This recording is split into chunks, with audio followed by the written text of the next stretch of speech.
इधर सुनिए, आज की ये जो क्लास है मेनली हम डाया, पैरा और फेरोमैग्नेटिक मटेरियल्स पे ले रहे हैं। तो हमने जो शुरुआत की है डायामैग्नेटिक मटेरियल से। डायामैग्नेटिक मटेरियल वो होते हैं जिनमें अगर आप फील्ड अप्लाई करें तो सेम डायरेक्शन में मैग्नेटाइजेशन हो। अगर आपने फील्ड अप्लाई किया तो सेम डायरेक्शन में हल्का मैग्नेटाइजेशन होता है ना, सॉरी दोबारा बोलता हूं मैं, डायामैग्नेटिक में अपोजिट डायरेक्शन में हल्का मैग्नेटाइजेशन होता है। आपने फील्ड इधर अप्लाई किया बी नॉट, तो जो मैग्नेटाइजेशन होगा वो अपोजिट डायरेक्शन में होगा। फील्ड आगे अप्लाई किया तो मैग्नेटाइजेशन पीछे की तरफ होगा और वीक मैग्नेटाइजेशन होगा। ऐसा क्यों होता है, अब यहाँ पे इसकी थ्योरी समझते हैं। डायामैग्नेटिक मटेरियल में पेयर्ड इलेक्ट्रॉन होते हैं, कोई अनपेयर्ड इलेक्ट्रॉन नहीं होता है। ऐसे एटम होते हैं इनके, ऐसा सैंपल होता है। अब एक पेयर्ड इलेक्ट्रॉन में 2 इलेक्ट्रॉन है तो अपोजिट स्पिन से वो रिवॉल्व कर रहे होंगे, तो एक का जैसे ये यूं घूम रहा है तो इसका एंगुलर मोमेंटम ऊपर तो मैग्नेटिक मोमेंट नीचे, दूसरे का एंगुलर मोमेंटम नीचे तो मैग्नेटिक मोमेंट ऊपर। तो हर पेयर का नेट मैग्नेटिक मोमेंट 0 होता है क्योंकि ये दोनों कैंसिल आउट हो जाते हैं। तो अगर पूछा जाए आपसे, जब फील्ड अप्लाई नहीं किया है, जब कोई एक्सटर्नल फील्ड अप्लाई नहीं किया है, तो डायामैग्नेटिक मटेरियल, जब आपने कोई एक्सटर्नल फील्ड अप्लाई नहीं किया है तो डायामैग्नेटिक मटेरियल में हर इंडिविजुअल एटम का मैग्नेटिक मोमेंट 0 होता है कि नॉन 0 होता है? 0। यहीं से एक और सवाल बनता है, डायामैग्नेटिक मटेरियल किसके इक्विवेलेंट है? पोलर मॉलिक्यूल्स के, नॉन पोलर के? जो मैं इलेक्ट्रोस्टैटिक्स की बात कर रहा हूं, किसके इक्विवेलेंट है ये? पोलर या नॉन पोलर? किसमें इंडिविजुअल मैग्नेटिक मोमेंट 0 हुआ करता था एटम का? डाइपोलर, नॉन पोलर, बिल्कुल। तो यानी कि these are equivalent to non polar dielectrics. These are equivalent to the non-polar dielectrics. Non-polar dielectric के ये इक्विवेलेंट है जो डायामैग्नेटिक सब्सटेंस हैं वो। अच्छा, उसके बाद सुने, अगर इसका सैंपल दिखाना हो तो in the absence of field आप ऐसे सर्कल दिखाओ जैसे नॉन पोलर में दिखाते थे, और हर एक का पीएम 0 है, इस वजह से नेट पीएम 0 होगा पूरे सैंपल का। अब मैंने दूसरी बात बताई कि डायामैग्नेटिक मटेरियल में अगर आप इलेक्ट्रिक फील्ड लगाते हैं ना, सॉरी मैग्नेटिक फील्ड लगाते हैं तो अपोजिट डायरेक्शन में वीक मैग्नेटाइजेशन होता है। डायामैग्नेटिक मटेरियल्स में अगर आप मैग्नेटिक फील्ड लगाते हैं तो अपोजिट डायरेक्शन में वीक मैग्नेटाइजेशन होता है। सपोज आपने इधर की तरफ मैग्नेटिक फील्ड लगाया बी नॉट, ऊपर की तरफ लगाया मैंने। अब मैं आपको दिखाता हूं कि कैसे इसमें अपोजिट डायरेक्शन में मैग्नेटाइजेशन होगा। यानी कि अब जो नेट पीएम आना चाहिए वो नीचे आना चाहिए, है ना? यही मतलब हुआ ना डायामैग्नेटिज्म का, कि जिधर आपने बी नॉट लगाया नेट पीएम अपोजिट बनना चाहिए। देखते हैं कैसे। पहले इसको देखो, ये वाला जो है, ये एक इलेक्ट्रॉन यूं घूम रहा था, ये एक इलेक्ट्रॉन इधर से यूं जा रहा था, यूं, और इसका मैग्नेटिक मोमेंट है नीचे, इसका मैग्नेटिक मोमेंट पीएम नीचे था। न्यूक्लियस है, ये इलेक्ट्रॉन है। अभी तक इस इलेक्ट्रॉन पे सेंटर की तरफ एक ही फोर्स लग रहा था, इलेक्ट्रोस्टैटिक। इलेक्ट्रोस्टैटिक क्यों? क्योंकि न्यूक्लियस रेस्ट पे है और वो इलेक्ट्रॉन को घुमा रहा था अपने कूलम फोर्स से। अगर ये फोर्स बढ़ गया हो, अगर सेंट्रीपिटल फोर्स बढ़ गया हो तो इसकी स्पीड बढ़ जाएगी, और सेंट्रीपिटल फोर्स कम हो गया तो इसकी स्पीड कम हो जाएगी। तो उसके लिए आप पता कीजिए कि मैग्नेटिक फोर्स किधर लगा।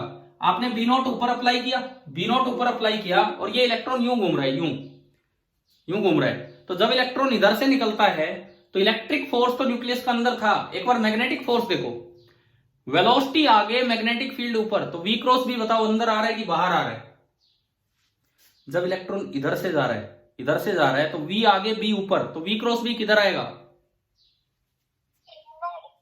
ना? वी क्रॉस बी, वी आगे बी ऊपर, तो वी क्रॉस बी जा रहा है आउटवर्ड। देखो यूं सर्कल है, यूं, तो जब यहां से जा रहा है तो वी क्रॉस बी आउटवर्ड आया, लेकिन इलेक्ट्रॉन पे चार्ज नेगेटिव है तो q into v cross B किधर आएगा?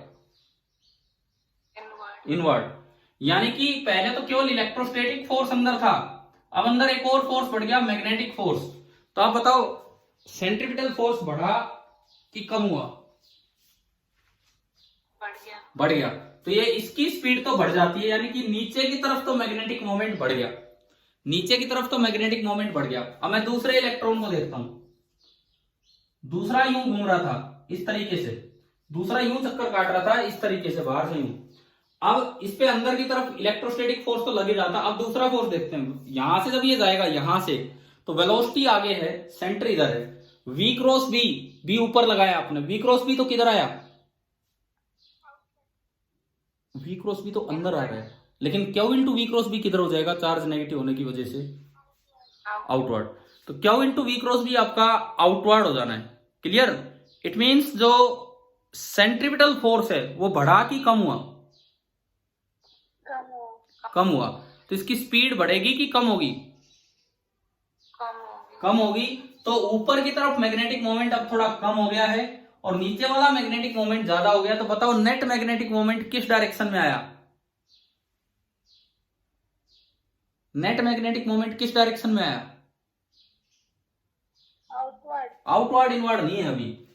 आप ये देखो, पहले दोनों कैंसिल आउट हो रहे थे, नीचे ऊपर वाला, अब नीचे वाला थोड़ा बढ़ गया है, ऊपर वाला थोड़ा कम हो गया है। तो नेट मैग्नेटिक मोमेंट किधर इंड्यूस हुआ, नीचे की तरफ।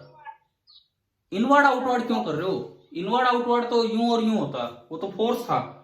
ऊपर या नीचे बताओ, अब नेट मैग्नेटिक मोमेंट किधर बना, नीचे। और आपने फील्ड किधर अप्लाई किया था, ऊपर। तो बताओ क्या अपोजिट डायरेक्शन में मैग्नेटाइजेशन हो गया कि नहीं। This is the explanation of diamagnetism bye electronic theory. Clear हो गया है ना ये, ठीक है।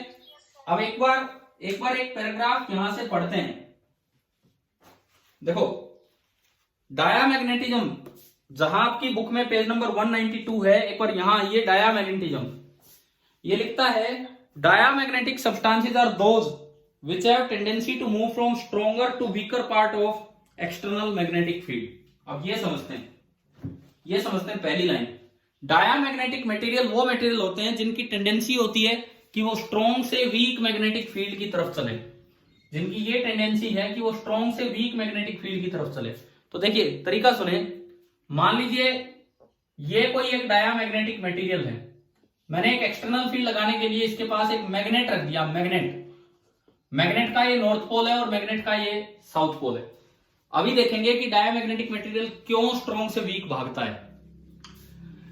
इस मैग्नेट ने अपने मैग्नेटिक फील्ड फैलाया होगा, नॉर्थ से फील्ड लाइन बाहर निकलेंगी और यूं घूम के साउथ से आ रही होंगी, है ना, समझ में आई ये फील्ड लाइन। तो इस मैग्नेट ने एक एक्सटर्नल मैग्नेटिक फील्ड फैलाया इस डायामैग्नेटिक मटेरियल के लिए। डायामैग्नेटिक मटेरियल में मैग्नेटाइजेशन सेम डायरेक्शन में होता है कि अपोजिट डायरेक्शन में, बताओ। अपोजिट। तो अपोजिट डायरेक्शन में होगा तो यू मैग्नेटाइजेशन होना है, मतलब इधर तो साउथ बनेगा और इधर नॉर्थ। नॉर्थ को क्या करेगा, रिपेल। तो ये दूर जाएगा, दूर जाने का मतलब है पोल से दूर जा रहा है। पोल से दूर जाने का मतलब है कि स्ट्रॉन्ग फील्ड से वीक फील्ड की तरफ जा रहा है। तो इसका मतलब डायामैग्नेटिक मटेरियल स्ट्रॉन्ग से वीक की तरफ जाते हैं। क्या पहला पॉइंट क्लियर हुआ आप सभी को? ठीक है, अगली लाइन पढ़ते हैं। बुक में देखते रहना यार, बुक से ही मैं बता रहा हूं ये पूरा। तो इस तरह से ऑप्शंस बन के आ जाते हैं क्वालिटेटिव क्वेश्चंस में। पहला ऑप्शन यही आ जाए कि डायामैग्नेटिक वीक से स्ट्रॉन्ग जाता है, स्ट्रॉन्ग से वीक, इस तरह से। अच्छा, उसके बाद in other words, unlike the way a magnet attracts metals like iron, it would repel A diamagnetic substance. तो अगर ये सवाल आ जाए क्या मैग्नेट किसी मटेरियल को रिपेल कर सकता है, तो बिल्कुल कर रहा है। कौन से मटेरियल्स को रिपेल करता है? डायामैग्नेटिक मटेरियल्स को। ठीक है, उसके बाद figure 5.12a shows a bar of diamagnetic material placed in an external magnetic. A में इन्होंने दिखाया है कि फील्ड लाइन अंदर थोड़ी कम होगी, तो ये मतलब नेट फील्ड अंदर कम हो जाती है, मैंने आज शुरू में बताया था आपको। तो फील्ड लाइंस आर रिपेल्ड और एक्सपेल्ड, फील्ड लाइन इससे कुछ बाहर हो जाती है, and the field inside the material is reduced, और जिससे कि फील्ड मटेरियल के अंदर थोड़ा कम हो जाएगा। In most cases as is evident from the table 5.2 छोड़ो, द रिडक्शन इज स्लाइट। मतलब डायामैग्नेटिक मटेरियल्स में स्ट्रॉन्ग मैग्नेटाइजेशन नहीं होता, अपोजिट डायरेक्शन में मैग्नेटाइजेशन होता है, लेकिन स्ट्रॉन्ग नहीं होता। कैसा होता है? Weak magnetisation. ठीक है, उसके बाद देखें, बीइंग 1 पार्ट इन 10⁵, 1 पार्ट का मतलब है 10 की पावर 5 टेस्ला फील्ड लगाओगे तो कोई 1 टेस्ला फील्ड अंदर बन रहा होगा, इतना वीक मैग्नेटाइजेशन है। When placed in a non-uniform magnetic field, the bar will tend to move from high field to low field. Diamagnetic material को अगर आप नॉन यूनिफॉर्म फील्ड में रखोगे तो हाई स्ट्रॉन्ग मैग्नेटिक फील्ड से वीकर मैग्नेटिक फील्ड की तरफ जाएगा। अच्छा, उसके बाद सुनो अगला पैराग्राफ। द सिंपलेस्ट एक्सप्लेनेशन, हालांकि मैंने आपको एक्सप्लेनेशन दे दी इलेक्ट्रॉनिक थ्योरी से। बताओ समझ में आई कि नहीं आई ये वाली एक्सप्लेनेशन? तो डायामैग्नेटिक मटेरियल कौन से होते हैं जिनमें अनपेयर्ड इलेक्ट्रॉन हो या केवल पेयर्ड इलेक्ट्रॉन हो? पेयर्ड हो, ठीक है। आगे देखिए, the simplest explanation for diamagnetism is as follows. उनकी एक्सप्लेनेशन हम पढ़ते हैं यहां से। आप ये बंद करो भाई, किसी ने दो चीजें शायद ऑन की हैं, फोन भी या कुछ और भी, 2 फोन ऑन किए हैं। चुप रोकिए इसे। देखिए, इलेक्ट्रॉन्स इन एन एटम, मिल गई मैं कौन सी लाइन पे पढ़ रहा हूं, समझ में आ गया होगा। Electrons in an atom orbiting around nucleus, nucleus के चारों तरफ जो इलेक्ट्रॉन घूम रहे होते हैं, possess orbital magnet angular momentum. हमने दिखाया था L ऊपर तो M नीचे। These orbiting electrons are equivalent to current carrying loop and thus possess orbital magnetic moment। ये चीजें तो ये हैं, ये ऑर्बिटल एंगुलर मोमेंटम और ये ऑर्बिटल मैग्नेटिक मोमेंट, ठीक है। उसके बाद diamagnetic substances are the ones in which resultant magnetic moment in an atom is 0। ये छोटी छोटी प्रॉपर्टीज है जो हमें याद रखनी चाहिए। डायामैग्नेटिक मटेरियल में एक एटम का जो रिजल्टेंट मैग्नेटिक मोमेंट होता है, डायामैग्नेटिक मटेरियल में एक एटम का जो रिजल्टेंट मैग्नेटिक मोमेंट होता है वो 0 होता है। क्लियर? क्योंकि पेयर्ड इलेक्ट्रॉन्स है। When magnetic field is applied, जब मैग्नेटिक फील्ड आप अप्लाई करते हो, those electrons having orbital magnetic moment in the same direction slow down. देखो क्या हुआ है, मैग्नेटिक फील्ड आपने ऊपर अप्लाई किया तो जिसका मैग्नेटिक मोमेंट ऊपर था वो तो स्लो हो गया, ये तो स्लो हो गया, और जिसका मैग्नेटिक मोमेंट उससे अपोजिट डायरेक्शन में था वो तेज हो गया। तभी तो ये नीचे वाला पीएम बढ़ा और ऊपर वाला पीएम कम हुआ। अब बताइए ये वाला पॉइंट आया कि नहीं आया समझ में? ठीक है, मतलब जिस तरफ आप फील्ड अप्लाई करोगे उसको सपोर्ट करने वाला पीएम जो इलेक्ट्रॉन का था उसका स्पीड कम हो जाएगी और दूसरे की स्पीड बढ़ जाएगी। This happens due to induced current in accordance with Lenz law which you will study in chapter 6। अच्छा अब सुनो, ये इस चीज को लेंज लॉ से एक्सप्लेन कर रहे हैं। लेंज लॉ अगले चैप्टर में आएगा EMI एंड AC में, तो वो वहां देखेंगे। यानी यहां मैंने आपको एक्सप्लेन किया इलेक्ट्रॉनिक थ्योरी से, लेंज लॉ से एक्सप्लेनेशन बाद में अगले चैप्टर में आएगा। लेकिन एक बात आप याद रख सकते हैं, डायामैग्नेटिक मटेरियल में जब आप कोई बी अप्लाई करते हैं तो एक एटम में 2 इलेक्ट्रॉन है, एक पेयर में 2 इलेक्ट्रॉन है। जिस इलेक्ट्रॉन का पीएम बी की डायरेक्शन में है उसकी स्पीड तो कम हो जाएगी, और जिस इलेक्ट्रॉन का पीएम बी से अपोजिट डायरेक्शन में है उसकी स्पीड थोड़ी ज्यादा हो जाएगी, है ना। Thus the substance develops a net magnetic moment in a direction opposite to that of the applied field and hence repulsion। अब बताओ क्या पूरा डायामैग्नेटिज्म समझ में आ गया है कि नहीं? ठीक है, अब हम इसकी प्रॉपर्टीज पे चलते हैं। अब हम इसकी कुछ प्रॉपर्टीज पे चलते हैं।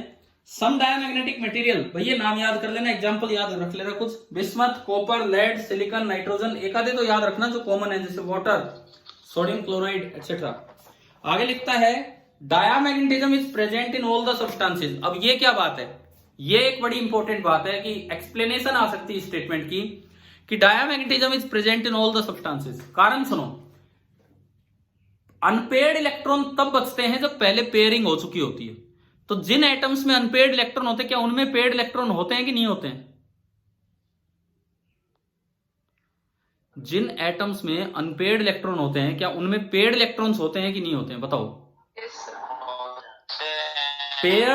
पेयर्ड इलेक्ट्रॉन्स की वजह से तो ये इफेक्ट होगा ही होगा, यानी कि ये इफेक्ट तो सब में होगा। अगर आपने 10⁵ टेस्ला फील्ड लगाया तो 1 टेस्ला फील्ड अपोजिट डायरेक्शन में तो इंड्यूस होगा, परंतु ये इतना वीक है कि अगर अनपेयर्ड इलेक्ट्रॉन नहीं है तो ये दिख जाएगा, अगर अनपेयर्ड इलेक्ट्रॉन नहीं है तो ये दिख जाएगा, लेकिन अगर पेयर्ड इलेक्ट्रॉन है तो उसका इफेक्ट डोमिनेंट होता है, तो वहां पे डायामैग्नेटिज्म दब जाता है, हमें दिख नहीं पाता है। लेकिन डायामैग्नेटिज्म हर सब्सटेंस में होता है। इसे बोलते हैं कि डायामैग्नेटिज्म इज यूनिवर्सल। बताओ भाई, डायामैग्नेटिज्म की यूनिवर्सल नेचर आई समझ में? ठीक है। However the effect is so weak in most cases that it gets shifted by other effect like paramagnetism, ferromagnetism. जो पैरामैग्नेटिक या फेरोमैग्नेटिक मटेरियल है उनमें भी डायामैग्नेटिज्म होता है, परंतु ये इफेक्ट इतना वीक है कि ये दब जाता है और आपको बाकी इफेक्ट ही नजर आते हैं। ठीक है, देखो एक एक लाइन एक एक सवाल दे रही है। डायामैग्नेटिज्म इज यूनिवर्सल, ये इस लाइन में सिखाया। अब आगे सुनो, लास्ट लाइन इन्होंने दी है डायामैग्नेटिक की, the most exotic diamagnetic material are super conductor. देखो 4 तरह के, इलेक्ट्रिसिटी की टर्म्स में बात करूं तो 4 तरह के मटेरियल होते हैं। Super conductor, conductor, semi conductor and non conductor. In terms of current flow 4 तरह के मटेरियल है। पहला मैंने बोला सुपर कंडक्टर, दूसरा कंडक्टर, तीसरा सेमी कंडक्टर एंड चौथा नॉन कंडक्टर। चारों के नाम तो सुन रखे होंगे आपने। ठीक है। कंडक्टर को हिंदी में बोलते हैं चालक, अति चालक, चालक, अर्धचालक, कुचालक। छोड़ो, इनकी हमें कोई जरूरत नहीं, ये तो उसी की वर्ड्स हैं बस। तो जो सबसे अच्छे डायामैग्नेटिक मटेरियल है वो सुपर कंडक्टर होते हैं। जिस तरह से कंडक्टर के अंदर इलेक्ट्रिक फील्ड जीरो होता है, हमने इलेक्ट्रोस्टैटिक्स में पढ़ा कि कंडक्टर के अंदर नेट इलेक्ट्रिक फील्ड जीरो होता है। बताओ, इलेक्ट्रोस्टैटिक्स में आपने पढ़ रखा है कि कंडक्टर के अंदर नेट इलेक्ट्रिक फील्ड जीरो होता है। तो ऐसे ही सुपर कंडक्टर के अंदर नेट मैग्नेटिक फील्ड जीरो होता है। तो डायामैग्नेटिक मटेरियल का काम था कि वो अपने अंदर फील्ड कम करे। अगर बी है तो कुछ लाइंस वो बाहर निकाल दे। सुपर कंडक्टर वो होते हैं जो सारी लाइंस बाहर निकाल देते हैं और अंदर नेट फील्ड बिल्कुल कितना हो जाता है, जीरो हो जाता है। ठीक है, देखिए इधर पढ़ते हैं हम ये लाइन। मेसनर इफेक्ट नाम दिया जाता है इस इफेक्ट को, अभी पढ़ेंगे, इसमें आ जाएगा। The most exotic diamagnetic materials are super conductor. These are metals cooled to very low temperature. अगर आप मेटल को बहुत नीचे ले जाओ, मतलब 100 केल्विन से भी नीचे, तो वो सुपर कंडक्टर बन जाता है। Cool to very low temperature which exhibits both the perfect conductivity and perfect diamagnetism. Super conductor मतलब उनकी रेजिस्टेंस जीरो होती है, और परफेक्ट डायामैग्नेटिज्म मतलब उनके अंदर नेट मैग्नेटिक फील्ड भी जीरो होगा। Here the field lines are completely expelled. जैसे ऊपर मार्जिन में जो डायग्राम दे रखा है ए पार्ट, उसमें एक लाइन तो अंदर दिखा रखी है। सुपर कंडक्टर होगा तो एक भी लाइन उसके अंदर से नहीं जाएगी। सुपर कंडक्टर्स की म्यू आर जीरो होती है। कारण सुनो उसका म्यू आर जीरो होने का। कल हमने ये पढ़ा था कि बी जो होता है, नेट फील्ड जो अंदर होगा वो होगा mu r into B naught. हाँ जी बताओ, ये पढ़ा था कल कि अगर फील्ड बी नोट अप्लाई किया है तो मटेरियल के अंदर जो नेट फील्ड बनेगा that is mu r into B naught, है ना। तो यहां से म्यू आर आ गया B upon B naught, mu r आ गया बी अपॉन बी नोट। और सुपर कंडक्टर के अंदर बी जीरो है, बी जीरो है तो म्यू आर भी कितना हो जाएगा, बी जीरो है तो म्यू आर भी कितना हो गया, जीरो। ठीक है। अब दूसरी बात, इसकी ससेप्टेबिलिटी कितनी होती है। तो आप बताओ, कल एक रिलेशन आया था chi is equal to mu r minus 1। ध्यान है ना ये चीजें। म्यू आर जीरो रखोगे तो इसकी ससेप्टेबिलिटी बिल्कुल परफेक्ट -1 होगी। तो ये होते हैं सुपर कंडक्टर, ये इन्होंने लिखा है। अब बुक में देखो, chi is equal to -1 and mu r is zero. Super conductor repels a magnet and is by repelled by. देखो, कोई भी डायमैग्नेटिक मटेरियल हो, एक मैग्नेट उसको रिपेल कर रहा है, सुपर कंडक्टर रखोगे तो अच्छे से रिपेल करेगा। क्योंकि एक मैग्नेट सुपर कंडक्टर को रिपेल कर रहा है, तो भाई Newton third law, super conductor भी एक मैग्नेट को क्या करेगा, रिपेल करेगा। जिस तरह एक मैग्नेट सुपर कंडक्टर को रिपेल कर रहा है, उसी तरह by Newton third law super conductor भी एक मैग्नेट को रिपेल करेगा। ठीक है। The phenomena of perfect diamagnetism in super conductor is called the Meissner effect after the name of its discoverer. ये मेसनर इफेक्ट होता है और इसकी इक्वेशंस को बोलते हैं लंदन इक्वेशंस। वो हमारे सिलेबस में नहीं है, लंदन इक्वेशंस बोलते हैं, जिनसे चीज एक्सप्लेन होती है वो हमें नहीं पढ़ना। तो मेसनर इफेक्ट नाम याद रखना, उन्होंने बताई थी ये बात परफेक्ट डायमैग्नेटिज्म की। अब इसका फायदा देखो, superconducting magnets can be gainfully exploited in variety of situation, for example for running magnetic levitated super fast trains. China, Japan, यहाँ पे इस तरह की ट्रेन चलती हैं जो बड़ी हाई स्पीड ट्रेन होती हैं। सुना होगा ना, 400 किलोमीटर पर आवर की स्पीड से ट्रेन भाग रही है, बुलेट ट्रेन इस तरह से। तो मैग्नेटिक लेविएटेड ट्रेन होती हैं, उनमें सुपर कंडक्टर लगाया जाता है और एक मैग्नेट और एक सुपर कंडक्टर के बीच में रिपल्सन होता है। तो पटरी से, रेल से ऊपर चलती है वो ट्रेन, पटरी से ऊपर चलती है वो ट्रेन, ये होती है मैग्नेटिक लेविएटेड ट्रेन, और उनकी स्पीड बहुत ही ज्यादा होती है। तो डायामैग्नेटिक मटेरियल हमारे लिए काफी इंपॉर्टेंट है। अभी बताओ कि आपको डायामैग्नेटिज्म समझ में आ गया कि नहीं आ गया। Yes sir. अब मैं आपसे 4-5 सवाल पूछता हूँ डायामैग्नेटिक मटेरियल्स के बारे में, एक दो करके छोटे छोटे क्वेश्चन पूछता हूँ, तो आप बताएंगे कि क्या इसका आंसर होगा। सबसे पहला सवाल कि आपने एक रोड को, डायामैग्नेटिक मटेरियल की रोड को सस्पेंड कर दिया फ्रीली बिटवीन 2 मैग्नेटिक पोल्स, तो किस तरह से जाके रुकेगा। मतलब मैं सवाल बताऊं आपको, ये एक मैग्नेट का नॉर्थ पोल है, ये एक मैग्नेट का साउथ पोल है, फील्ड लाइंस यूं है। मैं अगर यहां से एक मैग्नेट नहीं, एक डायामैग्नेटिक मटेरियल को सस्पेंड कर दूं तो वो किस तरह जाके रुकेगा इस फील्ड में?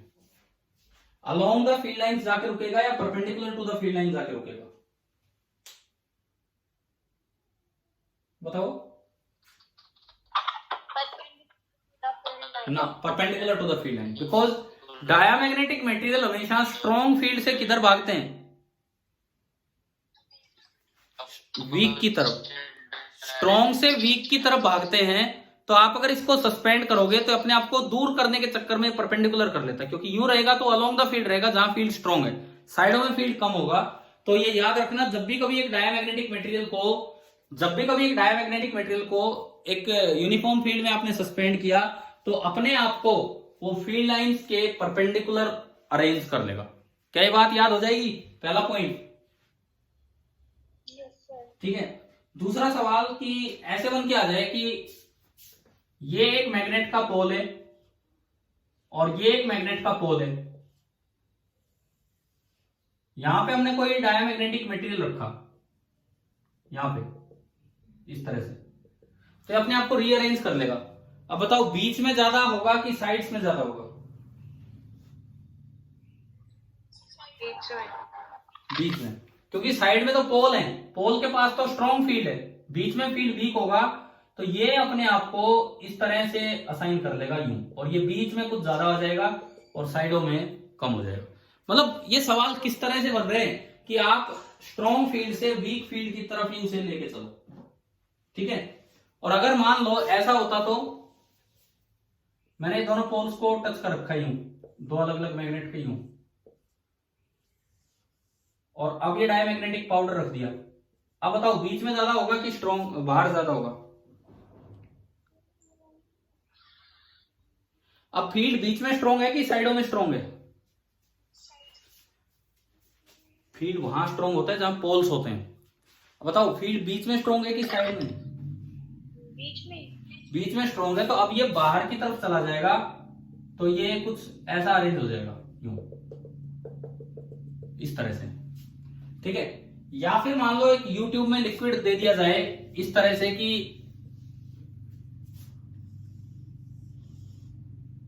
ये एक डायामैग्नेटिक लिक्विड है, डायामैग्नेटिक लिक्विड, अभी तो ये दोनों साइड बराबर बराबर लेवल पे है। आपने एक साइड पोल लगा दिए, किसी एक साइड ये पोल लगा दिया तो एक फील्ड लगा दिया यूं। अब बताओ लिक्विड इस साइड कम हो जाएगा या इस साइड ज्यादा हो जाएगा?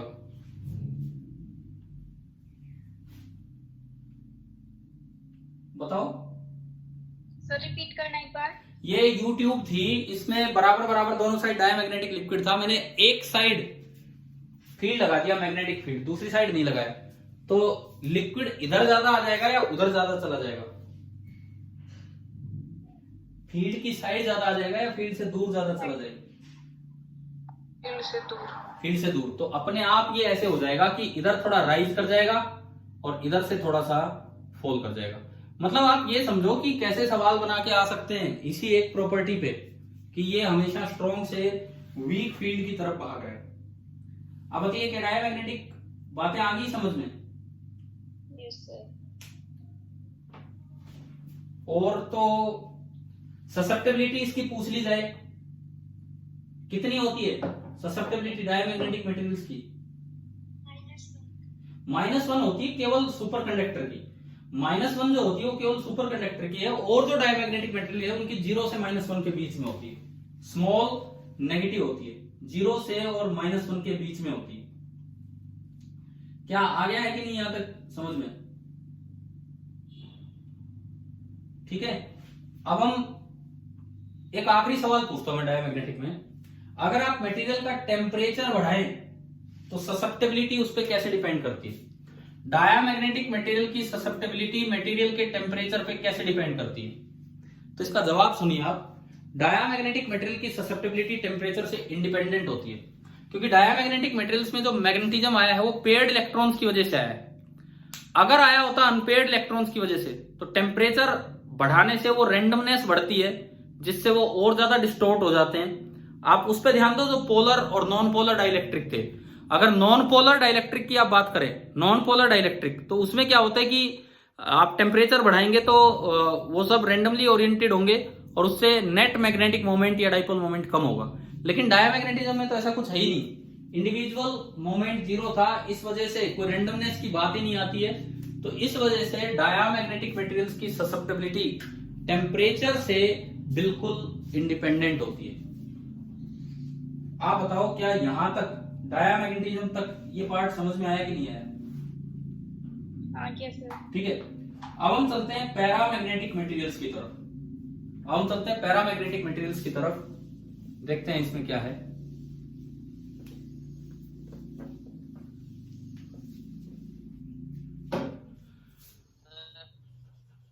Second material paramagnetic materials. हाँ जी, कोई कुछ बोल रहा है क्या? कुछ पूछना है क्या?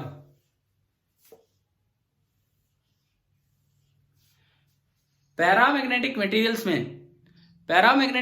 में क्या होता है कि जिस तरफ आप फील्ड अप्लाई करोगे, सपोज आपने बी नॉट फील्ड अप्लाई किया तो सेम डायरेक्शन में एक वीक मैग्नेटाइजेशन होगा। बीएम भी इधर ही आएगा बी नॉट की डायरेक्शन में, लेकिन हल्का आएगा, कम आएगा, यानी कि ये साउथ पोल बनेगा और ये नॉर्थ पोल बनेगा। तो इस तरह के मटेरियल होते हैं पैरामैग्नेटिक मटेरियल। अब इनमें एक दो जो डिफरेंस है पहले मैं वो बता दूं, फिर उसके बाद हम आगे बढ़ेंगे। सबसे पहली बात, paramagnetic materials are equivalent to non polar dielectric. Non polar dielectric का मतलब है कि इसमें इंडिविजुअल एटम का मैग्नेटिक मोमेंट होगा। इंडिविजुअल एटम का मैग्नेटिक मोमेंट होने का मतलब है कि हर एटम में अनपेयर्ड इलेक्ट्रॉन होंगे, क्योंकि पेयर वाले तो कैंसिल आउट हो जाते हैं, तो अनपेयर्ड का तो एक बचा रह जाएगा। तो इंडिविजुअल एटम का मैग्नेटिक मोमेंट है, परंतु in the absence of any external field वो सारे रेंडमली ओरिएंटेड होते हैं, जिससे net magnetic moment of the sample zero होता है और वो मैग्नेट की तरह काम नहीं कर पाते, उसमें कोई परमानेंट पोल नहीं होते। लेकिन जैसे ही आप फील्ड लगाओगे, टॉर्क लगेगा P क्रॉस B, वो P को B की तरफ लाने की कोशिश करेगा, जिससे सारे सीधे होने लगेंगे। टॉर्क लगेगा P क्रॉस B, जिससे वो P को B की तरफ लाने की कोशिश करेगा, जिससे सारे सीधे होने लगेंगे और इस वजह से कुछ नेट मैग्नेटिक मोमेंट डेवलप हो जाता है। सारे बिल्कुल सीधे नहीं हो पाते हैं, हो सकते थे, लेकिन टेम्परेचर की वजह से रेंडमनेस बची रह जाती है। यही आपका सिंपली होता है पैरामैग्नेटिज्म। और क्योंकि टेम्परेचर से रेंडमनेस बढ़ती है, इसीलिए इनकी जो ससेप्टेबिलिटी होती है वो इनवर्सली प्रोपोर्शनल होती है टेम्परेचर के। ये बात क्यूरी ने बताई थी, तो इसीलिए इसको बोला जाता है क्यूरीज लॉ। बस भाई इतना ही है, अब मैं बुक से पढ़वाऊंगा आपको। आप बताओ पैरामैग्नेटिक मटेरियल में मेन डिफरेंस क्या है, क्या समझ में आ रहा है? हाँ जी बोलिए, पैरामैग्नेटिक मटेरियल में मेन डिफरेंस क्या है, क्लियर हो रहा है क्या? अरे जवाब दो। पैरामैग्नेटिक मटेरियल में पहली चीज अनपेयर्ड इलेक्ट्रॉन है। दूसरी बात, शुरू में in the absence of external field randomly oriented PM सारे कैंसिल आउट हो जाते हैं, लेकिन जब आप फील्ड लगाओगे तो वो बी जो होगा वो पीएम को बी की तरफ लाने की कोशिश करेगा। बिल्कुल सभी को सीधा अरेंज नहीं कर पाएगा, लेकिन कुछ सीधे होंगे, तो उस वजह से नेट मैग्नेटिक मोमेंट यहाँ पे आ जाता है। और टेम्परेचर बढ़ाओगे तो फिर से डिसोरिएंट होने लगेंगे, इसीलिए ससेप्टेबिलिटी इनवर्सली प्रोपोर्शनल टेम्परेचर की, इसे बोलते हैं क्यूरीज लॉ। अब मैं पूछता हूं, पैरामैग्नेटिज्म की बेसिक बातें समझ में आ गई है या नहीं? ठीक है, अब बुक में पढ़ना स्टार्ट करते हैं एक एक लाइन, ताकि यहां से हमें पता लगे कि क्या है। देखो ये जो लॉ था ये पेरी क्यूरी ने दिया था, ये अभी पता लग जाएगा, शायद इसमें पढ़े हम। Paramagnetic substances are those, page number 192 पे नीचे देखिए। Paramagnetic substances are those which get weakly magnetised. Weakly मतलब हर सप्ताह नहीं, वीकली मतलब बहुत हल्का। Weakly magnetised when placed in an external magnetic field. Diamagnetism में भी वीक था, डायामैग्नेटिक मटेरियल्स में भी वीक मैग्नेटाइजेशन था, और पैरामैग्नेटिक में भी वीक मैग्नेटाइजेशन है। They have tendency to move from a region of weak magnetic field to strong. अच्छा, इसका रीजन क्या है? पिछले बार वाले स्ट्रॉन्ग टू वीक भाग रहे थे, इस बार वाले वीक टू स्ट्रॉन्ग। यहां देखो बोर्ड पे मैंने एक मैग्नेट लिया, ये मैग्नेट है, परमानेंट मैग्नेट, तो इसका फील्ड यूं आएगा। फील्ड अगर यूं आया तो इसमें सेम डायरेक्शन में मैग्नेटाइजेशन होता है। सेम डायरेक्शन में मैग्नेटाइजेशन हुआ तो यहाँ साउथ पोल बना, यहाँ नॉर्थ। अब नॉर्थ के पास साउथ बना तो नॉर्थ साउथ को अट्रैक्ट करेगा कि रिपेल करेगा? अट्रैक्ट। तो ये पोल की तरफ जा रहा है। पोल की तरफ जाने का मतलब है कि वीक फील्ड से स्ट्रॉन्गर फील्ड की तरफ जा रहा है। तो मतलब डायामैग्नेटिज्म से सारे क्वेश्चन इसमें उल्टे हो जाएंगे, जो उसके आंसर आ रहे थे उसमें सबके उल्टे आंसर आ जाएंगे, है ना? आ गया ना ये समझ में? That is they get weakly attracted to a magnet. तो एक मैग्नेट ने उसे हल्का फुल्का अट्रैक्ट कर दिया। वीक इसलिए क्योंकि पोल हल्के बने। अच्छा, उसके बाद देखो, द इंडिविजुअल एटम्स या आयंस या molecules of a paramagnetic material. एक पैरामैग्नेटिक मटेरियल के जो इंडिविजुअल एटम या आयन या मॉलिक्यूल होते हैं, they possess a permanent magnetic dipole of their own. क्योंकि उसमें अनपेयर्ड इलेक्ट्रॉन है, इसलिए हर एटम का अपना डाइपोल मोमेंट होगा। On account of ceaseless random thermal motion of the atom, temperature की वजह से, थर्मल एनर्जी की वजह से वो रैंडमली ओरिएंटेड होते हैं। No net magnetisation is seen. इसीलिए खाली पैरामैग्नेटिक मटेरियल रखा हो तो मैग्नेट नहीं होता, उसमें पोल्स नहीं होते। उसके बाद, in the presence of an external field B naught, जब आप कोई external field B naught apply करेंगे विच इज स्ट्रॉन्ग एनफ, और लो टेम्परेचर रखेंगे। देखो, एक तो स्ट्रॉन्ग फील्ड लगाना पड़ेगा, और लो टेम्परेचर इसलिए क्योंकि टेम्परेचर ज्यादा कर दोगे तो रैंडमनेस फिर बढ़ जाएगी, तो हम काबू में नहीं कर पाएंगे। तो लो टेम्परेचर रखें और बी स्ट्रॉन्ग करें, तो जो इंडिविजुअल एटॉमिक मोमेंट है they can be made to align and point in the same direction as B naught. अगर बिल्कुल लो टेम्परेचर कर दे और बहुत स्ट्रॉन्ग मैग्नेटिक फील्ड कर दे तो आप सारे मैग्नेटिक मोमेंट सीधे कर सकते हैं, लेकिन प्रैक्टिकली ये पॉसिबल नहीं हो पाता है। प्रैक्टिकली ये पॉसिबल नहीं हो पाता है, लेकिन फिर भी रैंडमनेस खत्म हो जाती है। इस तरह हो जाते हैं कि वो कैंसिल आउट नहीं होते, नेट मैग्नेटिक मोमेंट आगे की तरफ बन जाता है। लेकिन ये एक अच्छा पॉइंट इन्होंने दिया है। आपसे पूछे कि क्या पैरामैग्नेटिक मटेरियल के सभी मैग्नेटिक डाइपोल्स को सीधा किया जा सकता है बी नोट की डायरेक्शन में? बिल्कुल पॉसिबल है। क्या दो कंडीशन है? एक तो टेम्परेचर कम कर दीजिए और एक फील्ड स्ट्रॉन्ग कर दीजिए। टेम्परेचर कम कर दीजिए और फील्ड स्ट्रॉन्ग लगा दीजिए। अच्छा, उसके बाद फिगर बी, ये जो मार्जिन साइड बी फिगर था उसमें आप देख सकते हो कि फील्ड लाइन अंदर बढ़ गई है। Shows a bar of paramagnetic material placed in an external field. External field में मटेरियल में रखा है और ये थोड़ा सा इंक्रीज हो गया। The field lines gets concentrated inside the material. Material के अंदर फील्ड लाइन बढ़ गई है and the field inside is enhanced, और फील्ड अंदर ज्यादा हो गया। In most cases as it seen from table पे अभी चलेंगे बाद में, this enhancement is slight being 1 part in 10⁵। अब फिर वही बात आती है, डायामैग्नेटिक और पैरामैग्नेटिक में सिमिलरिटी क्या है? सिमिलरिटी बताओ, सिमिलरिटी क्या है? कि दोनों में वीक मैग्नेटाइजेशन होता है, दोनों में 1 इन 10⁵ पार्ट, ये मैग्नेटाइजेशन। लेकिन डायरेक्शन पैरा में सेम रहेगी, डाया में अपोजिट। चलिए ठीक है, इस पैराग्राफ की last line, when placed in a non uniform magnetic field the bar will tend to move from weak field to strong field. अगर आप नॉन यूनिफॉर्म मैग्नेटिक फील्ड में रख देते हैं तो ये जो बार होगी, मतलब पैरामैग्नेटिक मटेरियल की जो रोड होगी, वो वीक से स्ट्रॉन्ग की तरफ चलेगी, जबकि पिछली बार था स्ट्रॉन्ग से वीक की तरफ। ठीक है, सम पैरामैग्नेटिक मटेरियल्स के कुछ एग्जांपल इन्होंने दिए, aluminium, sodium, calcium, oxygen at STP and copper chloride. 2-3 example आपको याद भी रख लेने चाहिए कि क्या है क्या नहीं है। इसके बाद, experimentally one finds that the magnetisation of a paramagnetic material is inversely proportional to absolute temperature. देखो, जो मैग्नेटाइजेशन होता है एम, वो डायरेक्टली प्रोपोर्शनल होता है अप्लाइड फील्ड के, और वो इनवर्सली प्रोपोर्शनल होता है एब्सोल्यूट टेम्परेचर के। जो मैग्नेटाइजेशन एम होता है वो डायरेक्टली प्रोपोर्शनल होता है बी नॉट के, अप्लाइड फील्ड के, और इनवर्सली प्रोपोर्शनल होता है एब्सोल्यूट टेम्परेचर के। और यहाँ जो कांस्टेंट आता है उसे क्यूरी कांस्टेंट बोलते हैं। Curie constant C into B naught by T, ये आपकी इक्वेशन बनी। C को बोलते हैं क्यूरी कांस्टेंट। अच्छा, बी नॉट को मैं म्यू नॉट इंटू एच लिख सकता हूं? बताओ, कल हमने H डिफाइन किया था बाहर से, B naught by mu naught. बोलो भाई, H डिफाइन किया था आपने B naught by mu naught या बी बाई म्यू? तो यहां से बी नॉट आ गया म्यू नॉट इंटू एच, तो मैंने बी नॉट की जगह रखा म्यू नॉट इंटू एच, तो एम बराबर C mu naught into H by T. इस एच को नीचे उठा लाओ, M by H is equal to C mu naught by T. M by H होता है ससेप्टेबिलिटी, यही तो था कल ससेप्टेबिलिटी, इन दोनों का रेशियो। तो ये आ गया susceptibility is equal to C mu naught by T, यानी कि susceptibility is inversely proportional to absolute temperature. This is known as Curie's law. After its discoverer Pierre Curie, the constant C is called Curie constant. Thus, for a paramagnetic material, both chi and mu r depend not only on the material. ये कोई भी एक paramagnetic material आप लोगे तो काई और mu R खाली टेम्परेचर ना मटेरियल पे डिपेंड नहीं करता but also on the temperature. देखो जो डायामैग्नेटिक मटेरियल था उनमें मैग्नेटिज्म पे टेम्परेचर का कोई इफेक्ट नहीं था, लेकिन पैरामैग्नेटिक मटेरियल्स पे इफेक्ट है, यही इसने सिखाया।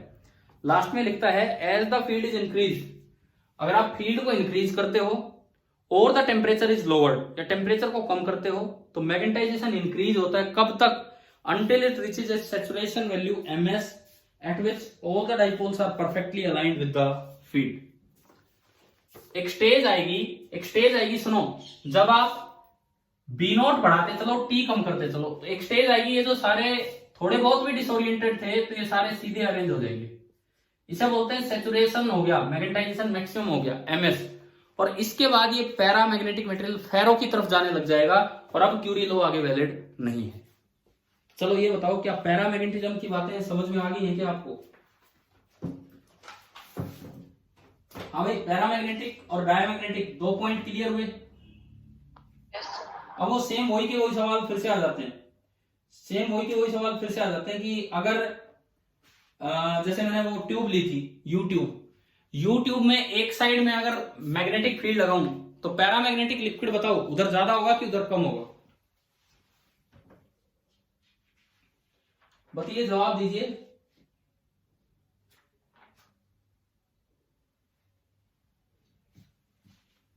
अरे बताओ, यूट्यूब मैंने ली और एक पैरामैग्नेटिक लिक्विड उसमें डाला तो जिस एक साइड एक आर्म पे मैंने वो लगाया मैग्नेटिक फील्ड, उधर ज्यादा हो जाएगा और दूसरी साइड से कम हो जाएगा।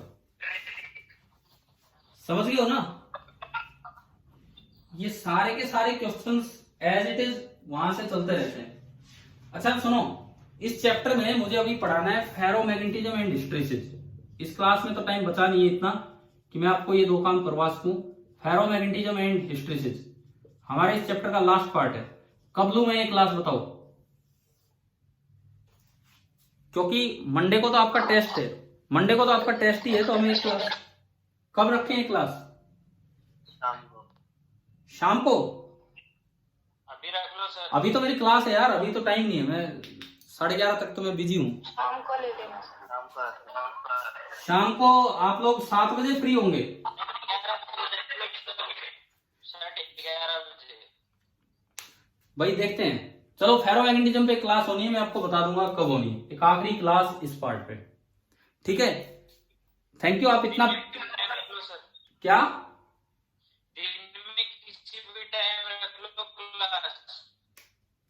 अरे देखते हैं, अभी पहले मैं अपना शेड्यूल भी देखता हूँ। चलिए ठीक है, आप ये पैरा और डाया ये तो पढ़िए, आगे अगली क्लास में करते हैं।